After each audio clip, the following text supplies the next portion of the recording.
Good morning my dear students. मैं आपका mentor प्राज्ञ शर्मा एक बार फिर स्वागत करता हूं कोही इंटरनेशनल स्कूल की ऑनलाइन क्लासेस में। और आज के वीडियो में आप मेरे साथ स्टडी करने वाले हैं a story written by APJ Abdul Kalam, जिसका टाइटल है माई चाइल्डहुड। क्लियर है कि माई चाइल्डहुड ये एक पार्ट है विंग्स ऑफ फायर का, कि APJ Abdul Kalam the 11th president of India, Bharat के 11वें राष्ट्रपति एपीजे अब्दुल कलाम, उन्होंने अपनी ऑटोबायोग्राफी, अपनी जीवन गाथा, अपनी आत्मकथा लिखी, जिसको नाम दिया विंग्स ऑफ फायर। तो उस विंग्स ऑफ फायर का कुछ पार्ट जो है वो अपने सामने एक कहानी के रूप में है, जिसको टाइटल दे दिया गया है माई चाइल्डहुड, मेरा बचपन। तो इस कहानी में एपीजे अब्दुल कलाम ने अपने बचपन के बारे में बतलाया है कि उनका बचपन कैसा था, उनका परिवार कैसा था, उन्होंने बचपन में क्या क्या काम किए। तो जैसा कि अपन ने कहानी को अब तक लगभग 2 वीडियोज़ में स्टडी किया, तो एपीजे अब्दुल कलाम जो हैं वो बतलाते हैं कि अब्दुल कलाम का जन्म तमिलनाडु में, कहाँ पर, तमिलनाडु की एक जगह जिसका नाम है रामेश्वरम, उस रामेश्वरम नामक जगह पर एक मध्यम वर्गीय तमिल परिवार में हुआ। कि एपीजे अब्दुल कलाम जो थे वो किस परिवार के थे, मध्यम वर्गीय तमिल परिवार के थे। और रामेश्वरम में भी एक जगह है जिसका नाम है धनुषकोडी। क्या नाम है? धनुषकोडी। उस जगह पर एपीजे अब्दुल कलाम का जन्म हुआ। तात्कालिक जो मद्रास है, उस मद्रास में ये रामेश्वरम नामक जगह पड़ती है, वहाँ ये जन्मे थे। ये एक सुंदर से लंबी कदकाठी के माता पिता के यहाँ पर पैदा हुए। इनके जो पिता थे बहुत ही सादगीपूर्ण पिता थे, ऑस्टर फादर, बहुत ही संयमी और सादगीपूर्ण पिता थे। अनावश्यक सुख सुविधा और विलासिता की जो चीज़ें हुआ करती थी उनसे इनके पिताजी अक्सर दूर रहा करते थे। इनकी माँ की बात करें तो इनकी माँ का नाम आशी अम्मा था, और वो आशी अम्मा जो थी वो एक बहुत ही रिलीजियस लेडी, बहुत ही धार्मिक महिला थी। वो अपने परिवार की संख्या से कहीं ज़्यादा संख्या के लोगों को प्रतिदिन भोजन कराया करती थी। तो इस प्रकार से इनके माता पिता थे। फिर अब्दुल कलाम बताते हैं कि इनके पिता के पास ना तो ज़्यादा संपत्ति थी और ना ही कोई औपचारिक शिक्षा थी। फिर भी चाहे दवाइयों के रूप में ले लिया जाए, या फिर कपड़ों के रूप में ले लिया जाए, या फिर भोजन के रूप में ले लिया जाए, कलाम और कलाम के साथ अन्य सभी बच्चों की, अर्थात इनके परिवार की जितनी भी ज़रूरतें होती थी, उन ज़रूरतों को समय समय पर उचित रूप से पूरा कर दिया जाता था। कलाम ने आगे बतलाया कि अचानक एक घटना घटी, कि ये जिस क्षेत्र में रहते थे वहाँ अचानक एक घटना घटी, और वो घटना थी कि द्वितीय विश्व युद्ध प्रारंभ हो गया। कलाम रामेश्वरम नामक क्षेत्र में रहते थे, तो इनका जो क्षेत्र था वह थोड़ा सा अलग थलग था, इसलिए द्वितीय विश्व युद्ध से अनअफेक्टेड, थोड़ा अप्रभावित रहा। लेकिन इनके सामने कुछ कॉजुअल्टीज आई, कुछ दुखद घटनाएं, कुछ निराशापूर्ण बातें आईं। और उसमें सबसे पहली जो कॉजुअल्टी थी वो ये थी कि रामेश्वरम जो स्टेशन था, उस रामेश्वरम स्टेशन पर ट्रेनों के ठहराव पर पाबंदी लगा दी गई, अर्थात रेलों को रोकना बंद कर दिया गया। और जब रेलों को रोकना बंद कर दिया गया तो रामेश्वरम में जो न्यूज़पेपर थे, जो समाचार पत्र थे, उन समाचार पत्रों को एक बंडल बना करके एक गट्ठर के रूप में चलती ट्रेन से फेंका जाने लग गया। पहले तो स्टेशन पर उतारे जाते थे न्यूज़पेपर, लेकिन जब रामेश्वरम में ट्रेनों के ठहराव पर रोक लगा दी गई तो न्यूज़पेपर के बंडलों को चलती ट्रेन से फेंका जाने लग गया। इस चीज़ से इनका चचेरा भाई था शमसुद्दीन। क्या नाम था? शमसुद्दीन। वह बहुत ही ज़्यादा प्रभावित हो गया। क्यों? क्योंकि वह रामेश्वरम में अखबार बांटने का काम किया करता था।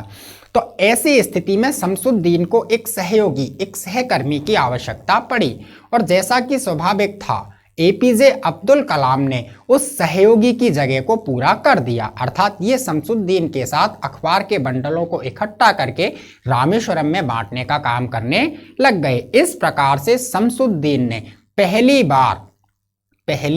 बार एपीजे अब्दुल कलाम को मजदूरी पूरी करने में, एपीजे अब्दुल कलाम को मजदूरी करवाने में सहायता प्रदान की। फिर अब्दुल कलाम बताते हैं कि द्वितीय विश्व युद्ध के दौरान एक चीज़ देखने को मिली, और वो चीज़ ये थी कि बाजार में अचानक ही टैमेरिंड सीड्स अर्थात इमली के जो बीज होते हैं उनकी मांग बढ़ गई। अब एपीजे अब्दुल कलाम दिन भर इमली के बीजों को इकट्ठा किया करते और इमली को बीजों को इकट्ठा करके रामेश्वरम में मस्जिद वाली गली में ही एक परचूनी की दुकान पर बेच दिया करते। और जब वो उस परचूनी की दुकान पर महाजन को वो इमली के बीजों को दिया करते थे तो वह महाजन उन संपूर्ण बीजों के कलेक्शन के रूप में, संपूर्ण बीजों को इकट्ठा करने के रूप में एक आना, एक तुच्छ सी राशि होती है, एक आना वो अब्दुल कलाम को दे दिया करता था। इस प्रकार से एपीजे अब्दुल कलाम ने अपने बचपन के बारे में बतलाया। उन्होंने आगे बतलाया कि जब ये बाल्यकाल के थे, बचपन जब इनका चल रहा था तो इनके 3 घनिष्ठ मित्र थे कि Abdul Kalam had 3 close friends. Abdul Kalam के 3 बहुत ही पक्के घनिष्ठ मित्र थे, जिनमें पहला नाम था रामानंदन शास्त्री, दूसरा नाम था अरविंदन और तीसरा नाम था शिव प्रकाशन। कि रामानंदन शास्त्री, अरविंदन और शिव प्रकाशन ये 3 अब्दुल कलाम के बाल्यकाल में बहुत ही ज़्यादा घनिष्ठ मित्र रहे। रामानंदन शास्त्री जो थे वो रामानंदन शास्त्री जो थे वो पाक्षी लक्ष्मण शास्त्री के बेटे थे। तो रामानंदन शास्त्री ने अपने पिताजी से अर्थात पाक्षी लक्ष्मण शास्त्री से मंदिर के महंत की पुजारी को ग्रहण किया और उस काम में लग गए। इसके बाद आए अरविंदन। अरविंदन जो थे वह तीर्थ यात्रियों के लिए यातायात की व्यवस्था करने के काम में लग गए। और तीसरे बचे शिव प्रकाशन। वह शिव प्रकाशन जो थे वो साउदर्न रेलवे के अंदर एक कैटरिंग कॉन्ट्रैक्टर का काम करने लग गए। यहाँ तक अपन ने वीडियो कंप्लीट कर लिया था, स्टोरी को पढ़ लिया था। आज इससे आगे की स्टोरी को पढ़ते हैं। तो इससे आगे की जो स्टोरी है वो अपनी प्रारंभ होती है इस प्रकार से। तो स्टोरी को पढ़ने के लिए मैं स्लाइड को थोड़ा सा ऊपर कर लूँ और यहाँ से अपना पेन ले लूँ, जिससे अपन अंडरलाइन करते हुए पढ़ते हुए चलें। तो देखिए आगे की कहानी स्टार्ट होती है अपन की पॉइंट नंबर 5 से। कि पॉइंट नंबर 5 है during the annual Shri Sitaram Kalyanam ceremony. कि ड्यूरिंग का मतलब होता है के दौरान, क्लियर है। और एनुअल का मतलब होता है वार्षिक। और ये श्री सीताराम कल्याणम सेरेमनी का मतलब होता है समारोह। और ये पूरा का पूरा एक नाम है समारोह का। किसका नाम है? समारोह का। श्री सीताराम कल्याणम सेरेमनी। कि श्री सीताराम कल्याणम समारोह जो था उस वार्षिक समारोह के दौरान, कि ये श्री सीताराम कल्याणम समारोह जो था वह वर्ष में एक बार आयोजित होता था। तो श्री सीताराम कल्याणम समारोह के वार्षिक आयोजन के दौरान अवर फैमिली, हमारा परिवार, हमारे परिवार का मतलब क्या है यहाँ पर? कलाम का परिवार। किनका परिवार? कलाम का परिवार। के our family used to arrange, हमारा परिवार यूज्ड टू अक्सर अरेंज व्यवस्था किया करता था बोट्स नावों की विद अ स्पेशल प्लेटफॉर्म, एक विशेष प्रकार के मंच की नावों की फॉर कैरिंग आइडल्स, कैरिंग ले जाने के लिए आइडल्स का मतलब होता है प्रतिमा। क्या? प्रतिमा, या फिर अपन यहाँ कह सकते हैं मूर्ति। क्या कह सकते हैं अपन? प्रतिमा या मूर्ति of the lord of the lord, ईश्वर की, from the temple to the marriage site, temple मंदिर से मैरिज साइट विवाह स्थल तक। समझना, एक बार फिर मैं वापस रिपीट करता हूं कि our family used to arrange boats, हमारा परिवार अक्सर नावों की व्यवस्था किया करता था विद अ स्पेशल प्लेटफॉर्म, एक विशेष प्रकार के मंच की नाव, अर्थात ऐसी नाव जिसमें एक विशेष प्रकार का मंच बना होता था। Carrying idol of the lord, जो कि ईश्वर की, भगवान की प्रतिमाओं को ले जाती थी फ्रॉम द टेम्पल, मंदिर से, टू द मैरिज साइट, विवाह स्थल तक। कि एपीजे अब्दुल कलाम का परिवार श्री सीताराम कल्याणम समारोह के दौरान भगवान की प्रतिमाओं को एक विशेष प्रकार के मंच की नाव में ले जाने का काम किया करता था और वे प्रतिमाएं मंदिर से विवाह समारोह तक ले जाई जाती थी। Situated in the middle of the pond काल रामा तीर्थ, अब वो ये कह रहा है कि मैरिज साइट, विवाह स्थल, जहां पर वो ईश्वर की प्रतिमाएं पहुंचाई जाती थी। Situated in the middle of the pond, वह सिचुएटेड स्थित था मिडिल ऑफ द पॉन्ड, तालाब के बीचों बीच। के वह विवाह स्थल तालाब के बीचों बीच स्थित था। काल रामा तीर्थ, जिसे राम तीर्थ के नाम से जाना जाता था। अर्थात वह तालाब जिस तालाब के बीचों बीच में विवाह स्थल मौजूद था, उस तालाब का नाम क्या था? रामा तीर्थ था। Which was near our house, जो कि हमारे घर के पास में था। अर्थात रामा तीर्थ नाम का एक तालाब, एक सरोवर जहां पर विवाह स्थल हुआ करता था, वह अब्दुल कलाम के घर के पास में ही था। तो इनके पिताजी जो थे वो एक बोट ओनर थे, तो वह अपनी बोट में भगवान की प्रतिमाओं को मंदिर से उस रामा तीर्थ नामक जो तालाब है वहां विवाह स्थल तक ले जाने का काम किया करते थे। Events from the Ramayana, events घटनाएं, यहां अपन अर्थ लगा सकते हैं कहानियां, कि घटनाएं या कहानियां। इवेंट्स फ्रॉम द रामायण, के रामायण की घटनाएं, रामायण की कहानियां। And from the life of the prophet, prophet, prophet का मतलब होता है पैगंबर। क्या होता है? पैगंबर, जिसे अपन यहां कह सकते हैं देवदूत, देवदूत।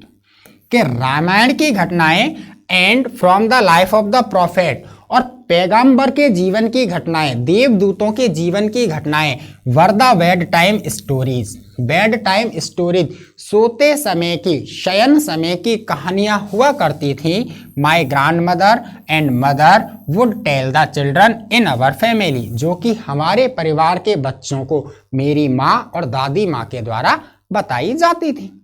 समझना एक बार फिर से कि events from the Ramayana, Ramayana की कहानियां। And from the life of the prophet, और पैगंबर, देवदूतों के जीवन से संबंधित कहानियां।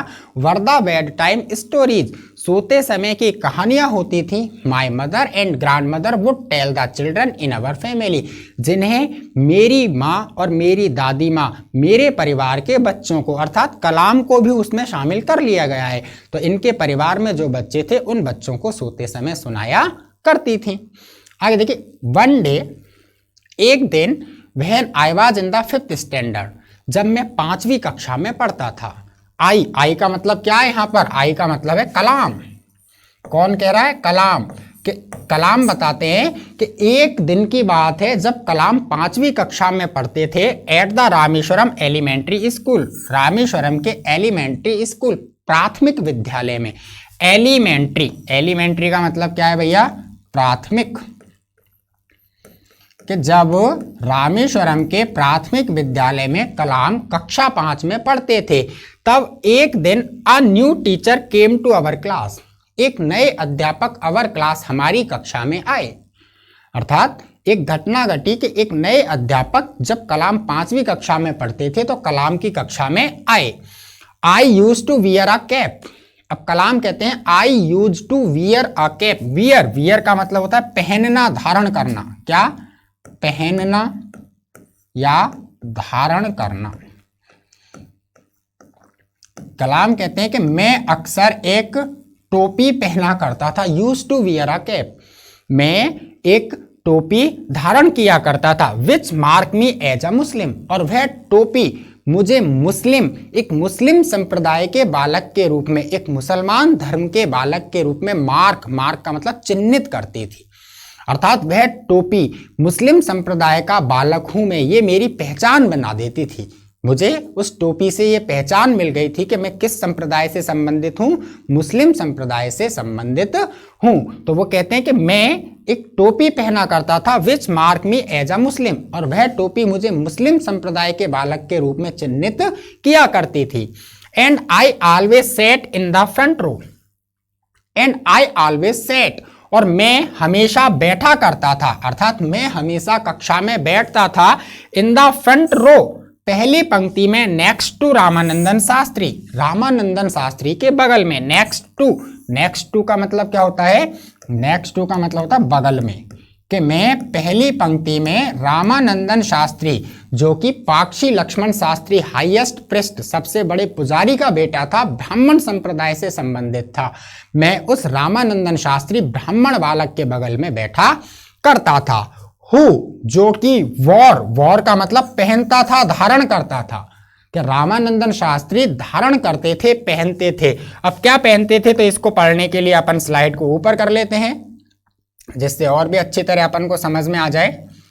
कि देखिए ये एक पिक्चर है जिसमें आप अच्छी तरह से देख सकते हैं कि किस प्रकार से नावों की व्यवस्था की गई है। एक विशेष प्रकार का मंच बनाया गया है, यहाँ पर ईश्वर की प्रतिमाओं को रख दिया जाता था और उन ईश्वर की प्रतिमाओं को यहाँ से मंदिर से उस मैरिज साइट तक ले जाया जाता था। तो ये बहुत ही अच्छी सी पिक्चर है जो अपन को यहाँ नजर आ रही है। अपन स्टोरी आगे पढ़ते हैं कि देखिए Ramanandan Shastri who war sacred thread. Sacred thread का मतलब जानते हो? सेक्रेड का मतलब होता है पवित्र और थ्रेड का मतलब होता है धागा। सेक्रेड थ्रेड यहां मैं लिख देता हूं, सेक्रेड पवित्र और थ्रेड का मतलब धागा, पवित्र धागा। अब अपने हिंदू संप्रदाय में पवित्र धागा क्या कहलाता है? अपन कह सकते हैं यहां पर जनेऊ। क्या? जनेऊ। कि रामानंदन शास्त्री के बगल में मैं बैठता था। रामानंदन शास्त्री वॉर अ सेक्रेड थ्रेड, एक जनेऊ को धारण करता था, अर्थात हिंदू संप्रदाय का बालक था और हिंदू संप्रदाय में जनेऊ धारण किया जाता था। तो रामानंदन शास्त्री जो थे जनेऊ पहना करते थे। The new teacher could not stomach a Hindu priest son sitting with a Muslim boy. अब पढ़ना समझना, देखो क्या बात आती है कि द न्यू टीचर जो नए अध्यापक थे कुड नॉट स्टोमक, स्टोमक का अर्थ यहां पर है पचाना। क्या है? पचाना। यहां अपन अर्थ लगा सकते हैं हजम होना। कहते हैं ना अपन कि कोई बात हजम नहीं हो रही है, कोई बात पेट में पच नहीं रही है, क्या अर्थात उसको सहन नहीं कर पाना। क्या? सहन नहीं कर पाना। कि the new teacher could not stomach, नए अध्यापक बिल्कुल भी पचा नहीं पाए, बिल्कुल भी हजम नहीं कर पाए। अ हिंदू प्रिस्टसन, कि एक हिंदू पुजारी का बेटा sitting with a Muslim boy, एक मुस्लिम संप्रदाय के बालक के साथ बैठा है। मैं रामानंदन शास्त्री के बगल में बैठा करता था। क्लियर है? तो हमारे जो नए अध्यापक थे वो नए अध्यापक रामानंदन शास्त्री के बगल में मुझे बैठा देखा, इस वाली बात को पचा नहीं पाए। उनको बड़ा अजीब सा लगा कि एक मुस्लिम संप्रदाय का बालक एक परंपरागत महंत के बेटे के साथ में क्यों बैठा हुआ है, वो बात उनको हजम नहीं हुई। In according with our social ranking as the new teacher saw it, कि देखिए as the new teacher saw it, जैसा कि हमारे नए अध्यापक ने देखा। एज द न्यू टीचर, जैसा कि हमारे नए अध्यापक ने सा देखा। In accordance with our social ranking, हमारे सामाजिक मापदंड के अनुसार। रैंकिंग, रैंक का मतलब होता है मापदंड, स्तर। हमारे सामाजिक मापदंड के अनुसार आई वाज आस्क्ड, मुझसे कहा गया कि हमारा जो सामाजिक मापदंड था, समाज बटा हुआ था, ये निम्न वर्ग का, ये उच्च वर्ग का, ये इस प्रकार के वर्ग का, ये इस प्रकार के वर्ग का। तो प्राचीन समय में भारत में इस प्रकार के वर्ग थे और समाज जो था वो छोटे छोटे खंडों में विभक्त था। तो जो सामाजिक खंड थे, हमारे धार्मिक जो खंड थे, उनके अनुसार जैसा कि हमारे नए अध्यापक ने देखा, आई वाज आस्क्ड, मुझसे कह दिया गया, टू गो, कि मैं जाऊं and sit on the back bench, और पीछे वाली बेंच पर जाकर के बैठूं। अर्थात नए अध्यापक को वो बात हजम नहीं हुई कि मैं मुस्लिम संप्रदाय का बालक एक परंपरागत हिंदू ब्राह्मण परिवार के बच्चे के साथ में बैठा हुआ हूं। क्लियर है ना? ये चीज उनको हजम नहीं हुई, तो उन्होंने मुझसे कहा कि मैं उठूं, जाऊं और जाकर के बैक बेंच, पीछे वाली बेंच पर अपनी जगह ग्रहण कर लूं। आई फेल्ट वेरी सैड, मुझे बहुत दुख हुआ जब नए अध्यापक ने मुझसे ऐसा कहा और मैंने उठ करके अपनी जगह को बदला। तो आई वॉज वेरी सैड, मैं बहुत ज्यादा दुखी हुआ। And so did Ramanandan Shastri, और उतना ही दुख रामानंदन शास्त्री को भी हुआ। Because we were close friends, क्यों? क्योंकि हम बहुत ज्यादा घनिष्ठ मित्र थे, हम इंटीमेट फ्रेंड थे। तो इसलिए जितना दुख मुझे हुआ उतना ही दुख रामानंदन शास्त्री को भी हुआ। ही लुक्ड अटरली डाउनकास्ट, ही वह लुक्ड नजर आया, अटरली पूरी तरह से, डाउनकास्ट, डाउनकास्ट का मतलब होता है उतरा हुआ चेहरा। क्या होता है? उतरा हुआ चेहरा, नीरस भाव, दुखमय स्थिति। He looked utterly downcast, Ramanandan Shastri का चेहरा पूरी तरह से उतरा हुआ नजर आया। As I shifted to my seat, जैसे ही मैंने अपनी जगह इन द लास्ट रो, अंतिम पंक्ति में ग्रहण की। कि जैसे ही मैंने उठ कर के अपनी जगह बिल्कुल अंतिम पंक्ति में ग्रहण की, तो उस समय रामानंदन शास्त्री के चेहरे को जब मैंने देखा तो वह पूरी तरह से डाउनकास्ट उतरा हुआ था, अर्थात पूरी तरह से उदास, पूरी तरह से खिन्न भाव का था। The image of him weeping, उसके रोते हुए चेहरे की इमेज, छवि। The image of him weeping, Ramanandan Shastri की रोती हुई अवस्था की छवि। When I shifted to the last row, जब मैंने लास्ट रो, अंतिम पंक्ति में अपनी जगह ग्रहण की। Left A lasting impression on me, मेरे ऊपर लास्टिंग, लास्टिंग का मतलब कभी ना मिटने वाला, लास्टिंग कभी ना मिटने वाला एक अमिट छाप छोड़ गई कि जैसे ही मैंने अपनी जगह अंतिम पंक्ति में जाकर के ग्रहण की और जब मैंने रामानंदन शास्त्री के चेहरे को देखा तो उसके रोते हुए चेहरे की छवि मेरे मन में, मेरे ऊपर एक अमिट छाप छोड़कर रह गई। उसने एक अमिट छाप छोड़ दी। आगे देखिए, आफ्टर स्कूल, स्कूल पूरा होने के बाद, अर्थात स्कूल में जितना समय बिताना था वो बिता लिया, फिर छुट्टी हो गई। तो स्कूल की छुट्टी होने के बाद वी वेंट होम, हम घर गए। And told our respective parents, और हमारे रेस्पेक्टिव, सम्माननीय, आदरणीय, पूजनीय, कि हम घर गए और हमने हमारे सम्माननीय पेरेंट्स, माता पिताओं को अबाउट द इंसिडेंट, इस घटना के बारे में बतलाया। इंसिडेंट, कौन सी घटना? ये वाली घटना कि वो एक नए टीचर आए थे और वो एक मुस्लिम संप्रदाय के बालक का हिंदू बालक के साथ बैठना पसंद नहीं कर पाए। तो छुट्टी हुई, छुट्टी होने के बाद हम घर गए और घर जाकर के respective parents about the incident, हमने इस घटना के बारे में हमारे सम्माननीय माता पिताओं को बतलाया। Lakshman Shastri summoned the teacher, Lakshman Shastri ने समन्ड, समन्ड का मतलब होता है बुला भेजना। क्या होता है? बुला भेजना। यहां पर अपन कह सकते हैं बुला लेना। क्या कह सकते हैं? बुला लेना। तो Lakshman Shastri summoned the teacher, Lakshman Shastri ने समन्ड द टीचर, अध्यापक को बुला लिया। एंड इन आवर प्रेजेंस, और हमारी उपस्थिति में, अर्थात मैं और रामानंदन शास्त्री दोनों खड़े थे, हम दोनों की उपस्थिति में टोल्ड द टीचर, अध्यापक से ये कहा that he should not separate, कि he should not spread, he should not spread, उसे स्प्रेड, फैलाना, ही शुड नॉट स्प्रेड, उसे नहीं फैलाना चाहिए। The poison of social inequality, सामाजिक असमानता का जहर। एंड कम्युनल इंटॉलरेंस, और सामाजिक सहिष्णुता का जहर। In the mind of innocent children, भोले भाले बच्चों के दिमाग में। कि जब हमने ये वाली बात हमारे माता पिताओं को घर पर आकर के बतलाई तो रामानंदन शास्त्री के पिता, जिनका नाम क्या है? लक्ष्मण शास्त्री, उन लक्ष्मण शास्त्री ने समन्ड द टीचर, उस अध्यापक को बुलवा लिया। और इन आवर प्रेजेंस, हमारी उपस्थिति में उन्होंने क्या कहा? हमारी उपस्थिति में उन्होंने उस अध्यापक से कहा कि आपको इन भोले भाले बच्चों के दिमाग में सामाजिक असमानता, सोशल इनइक्वलिटी जो है, सामाजिक असमानता जो है उसका, एंड कम्युनल इंटॉलरेंस, और जो एक सामाजिक सहिष्णुता होती है, उस सहिष्णुता का जहर इन भोले भाले बच्चों के दिमाग में नहीं घोलना चाहिए। ही ब्लंटली आस्क्ड, ब्लंटली, ब्लंटली का मतलब होता है कड़े रूप में, ब्लंटली सख्त रूप में, कड़े रूप में,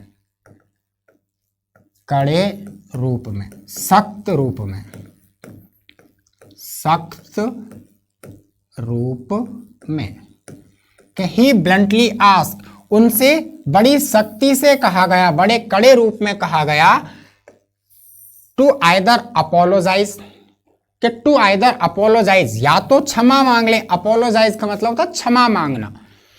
कि उस अध्यापक से बड़े सख्ती के साथ, बड़े कड़े रूप में यह कहा गया कि आइदर अपोलोजाइज, या तो क्षमा मांगो, और क्वाइट द स्कूल, या फिर विद्यालय को छोड़ दो, एंड द आइसलैंड, और इस टापू को, इस प्रायद्वीप को भी छोड़ दो। कि उस घटना पर रामानंदन शास्त्री ने, लक्ष्मण शास्त्री ने उनको बुलाया और बुला करके ये कहा कि या तो आप इन बच्चों से क्षमा मांग लीजिए, जो आपने अपराध किया है उस अपराध के लिए आप क्षमा मांगो, या फिर इस विद्यालय और इस आइलैंड को छोड़ करके चले जाओ। Not only did the teacher regret his behaviour, कि अध्यापक ना केवल अपने व्यवहार पर रिग्रेट, रिग्रेट का मतलब होता है पछताना। क्या होता है? पछताना। कि अध्यापक न केवल अपने व्यवहार पर पछताया but the strong sense of conviction Lakshman Shastri conveyed ultimately reform this young teacher. कि ना केवल अध्यापक अपने व्यवहार पर पछताया बल्कि the strong sense of conviction, conviction का मतलब होता है समझाना, क्या होता है समझाना, स्ट्रॉन्ग सेंस ऑफ कन्विक्शन, समझाने का जो मजबूत विचार था, उस मजबूत विचार किसका था, लक्ष्मण शास्त्री का। कि लक्ष्मण शास्त्री ने इतनी मजबूत इतनी अच्छी तरह से उस अध्यापक को समझाया था, तो उस विचार ने अल्टीमेटली पूरी तरह से रिफॉर्म दिस यंग टीचर, इस युवा अध्यापक को बदल दिया। कि रामानंदन शास्त्री ने इतने अच्छे और इतने स्वाभाविक रूप में उस नए अध्यापक को ये वाली बात समझाई कि आप इन भोले भाले बच्चों के दिमाग में सामाजिक असहिष्णुता का और धार्मिक जो अंतर है उसका जहर मत घोलिए। फिर उन्होंने कहा या तो आप इन बच्चों से क्षमा मांगिए या फिर आप इस विद्यालय और इस रामेश्वरम नामक जो प्रायद्वीप है इसको छोड़कर चले जाइए। तो रामानंदन शास्त्री के द्वारा सेंस ऑफ कन्विक्शन, समझाने की जो विचारधारा थी, उस विचारधारा का उस अध्यापक पे ये प्रभाव पड़ा कि वह ना केवल अपनी किए पर अपनी बात पर शर्मिंदा हुआ, पछतावा किया, बल्कि अल्टीमेटली रिफॉर्म, वह पूरी तरह से बदल गया। क्लियर है? तो आज के लिए यहाँ तक ही काफ़ी है। इससे आगे की कहानी को आगे के वीडियो में पढ़ेंगे अपन। तब तक आप लगातार बने रहिए मेरे साथ। अच्छी बात है ना, अच्छी है कहानी। Okay, best of luck, stay healthy and stay safe.